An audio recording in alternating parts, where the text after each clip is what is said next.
Well, hello everyone. Thanks so much for coming back. I hope everyone's weekend was a good one and everyone's week is off to a great start. And in this episode, I'd like to share some vocabulary that is of immense importance to anyone who is interested in love and sex. And if that's you, then stay with me and let's see what I got for you.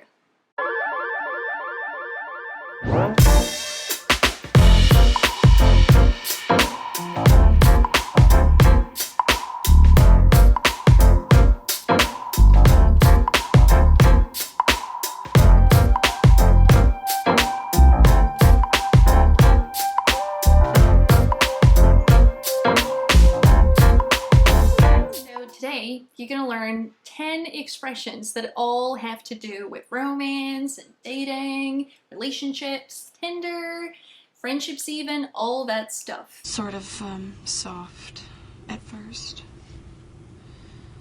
And then maybe, brush the hair away from my face. And then looking far into my eyes in a way that lets me know something amazing is about to happen.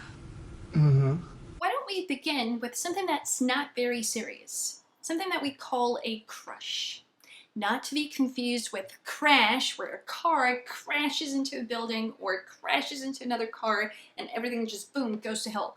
No. We're talking about a crush, C-R-U-S-H. This is where the importance of pronunciation comes in. What happens when you have a crush on someone is you have this sort of feeling of romantic love towards a person, and it's often secret, so you don't really get to tell this person that you have feelings towards what you feel, and it's often the kind of feeling that doesn't last long. That is why we'll associate it with younger people, high schoolers, middle schoolers, I don't know, people who are in their early 20s perhaps, or we'll use it to talk about people who feel young again because of this feeling. How do we use it?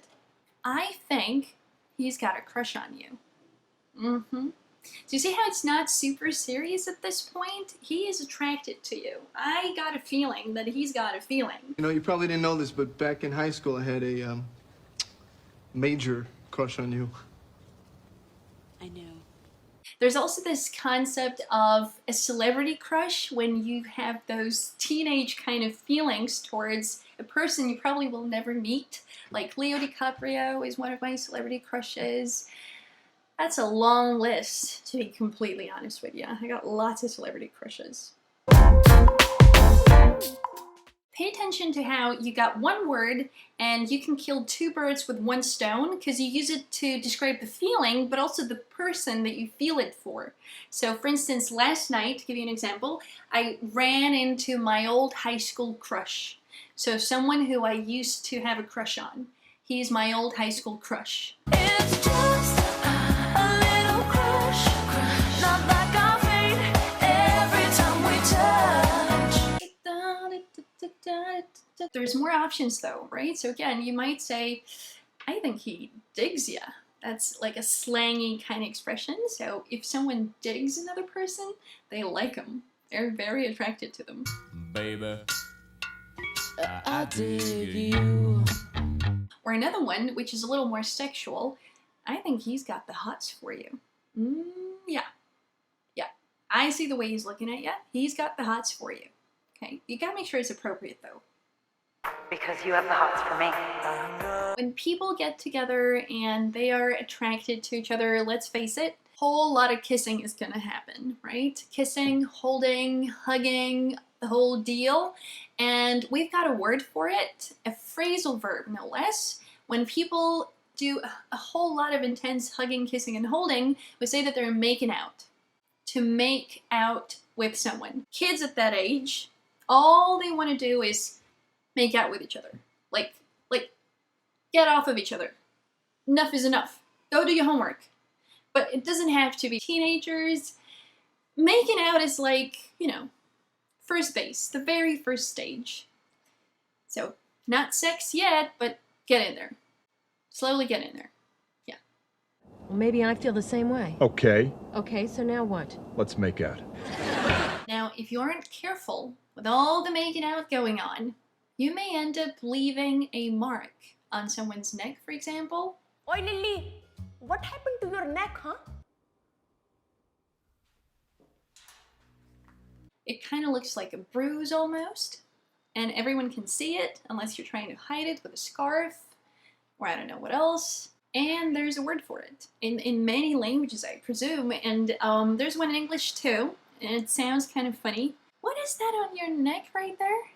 Is that what I think it is? Is that a hickey? A hickey on your neck?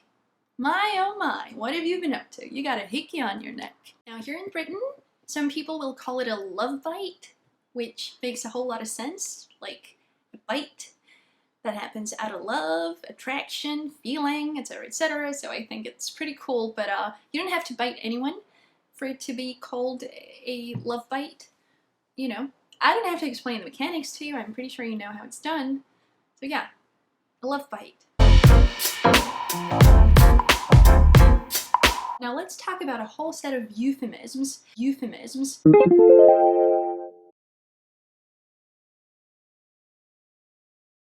So expressions that everybody knows what they mean, everyone uses them, but they don't include the actual word sex. If you don't know them, you don't know what sex that they're talking about. So let's make sure you do know. First one is right here in the song that each and every one of you has heard like a gazillion times. I love it, love it, love it so much. You probably had no idea that it was about sex. So let's see. She's up all night to the sun. I'm up all night to get some. She's up all night for good fun. I'm up all night to get lucky. Da-da-da, to get lucky. So is he singing about luck in general, as in good luck or bad luck? No, I don't think so. Nope. So judging by the context, the kind of luck that he'd like to experience is very specific. So to get lucky is a euphemism for have sex. And also when someone gets lucky, it's often about casual sex. So no one's, you know, about to marry anyone. It's just for fun, just consensual sex. Consensual, a very important word, meaning both parties have agreed to do what they are about to do. Yeah, so it's just for fun. She's up all night for good fun. So another one that I want to teach you is in that very same song, in the chorus. Listen up. We're up all night to the sun. We're up all night to get some. She's up all night till the sun. I'm up all night to get some, to get some, to get some. Get is the most universal verb imaginable, and it is going to be seen a lot in the context of sexual stuff. You give things, you get things. So get some, well, get some sex, right? You just don't include the word sex. Say you're speaking to a friend of yours, male or female, and you go, okay, so how'd the date go last night? Did you get some? Did you get some? Did you? That's from the previous episode, isn't it? So instead of did you, you're gonna get did you, and that sort of gets shortened to Jew. Did you get some? I'm singing in the rain, singing in the rain. What a glorious feeling. Good morning. Well, somebody got some last night.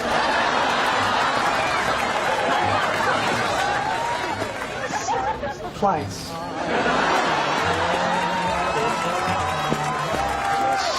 Now, another one here is to get laid. Essentially, there's a lot of lying down and laying someone down, you know, in the very process of having sex with someone. So this one is super logical, come to think of it. Let me show you this clip where someone really needs to get laid and wants to. I got what you want. I got what you need. You talking to me? Oh, we got a live one, boys. You got what I want? You got what I need? Well, what I want is to get laid. What I need is to get laid. I need to get laid. Take it easy, lady. I'm married. All talk and no action, huh? Wow, Joey and a professor. Can you imagine if they had kids? And if the kid's got her intelligence and Joey's raw sexual magnetism, those nerds would get laid. Those nerds would get laid. Lastly, I've never tried this myself. There's this concept of being friends with benefits. Now, let's think of the word benefit. What is a benefit? A positive result, right? A good effect. So something you get out of a relationship or get out of something. With friends with benefits, you're not just friends, but you also get to casually have sex. You know, get lucky now and then. But there's no luck factor because you got this sort of understanding that, you know, if you want to have sex and you want to have sex, we're friends, let's help each other out. So it's well planned, I suppose, and I mean, there's no luckiness or lack of luck involved. Let's be friends with benefits, we can chill, and Netflix. Anywho, this is a very controversial term at times. It really doesn't work for many people. So yeah, here are the expressions that are all about sex, dating, relationships, and love and whatnot.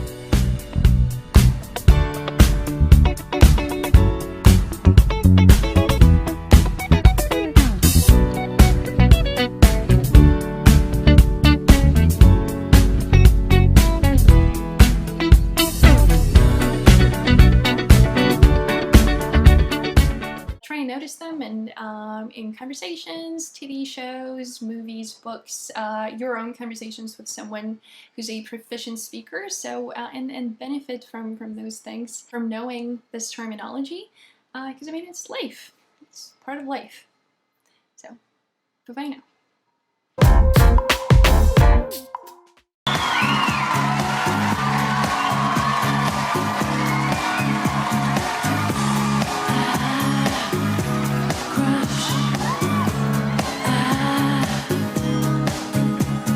See you blowing me a kiss, it does.